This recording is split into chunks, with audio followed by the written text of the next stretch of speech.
जय जगन्नाथ। राधे राधे। आपनकर पाखे जदि कंचा कदली आर जे सारू अच्छी ई रेसिपी के तो थोड़े निश्चय ट्राए करन। थोड़े ट्राए करले सिना जानबे केते बढ़िया टेस्ट देसी जे। बेसी झंझट नहीं, पूरा इजी वे रे ही बनामी। आउ जेते भी इंग्रेडिएंट्स लागसे समस्तंकर किचन रे सबु बेले अवेलेबल थिसी। भजा बनावाले कदली और सारू के काटी करी भल से धोई देली और नून गरम मसला और टिके हल्दी दे करी मेन जिनिसटा देली तार सुरसो बटा। सुरसो बटा जेनसी भी भजा जिनिस रे देले बहुत बढ़िया टेस्ट आसी। आउ मुई हेती लगी सबु बेले ताके स्टोर करी करी रखी दिसी फ्रिज रे।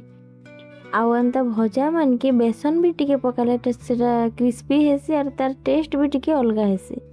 केते लोग तो एटा सिझेई करी ही भासन मुई किंतु ताके कंचाटा भाससे पूरा भल से सीसी आउ गुटा गुटा हे करी तार टेस्ट भी भल लागसी।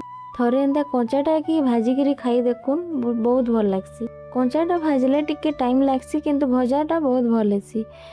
कहसन जेन गोटे लाइन टे अच्छे सब का फल मीठा होता है, तो लाइफ रो सबू जिनिस के से लाइन टा रिलेट करसी नहीं। यहाँ रेडी हो गला देखुन पूरा क्रिस्पी क्रिस्पी भजा पूरा बढ़िया दिशे नहीं। आपण ताके भात गरम गरम भात कि पखाल भात संगे खाइबार के पसंद करबे जे कमेंट रे निश्चय जणाबे।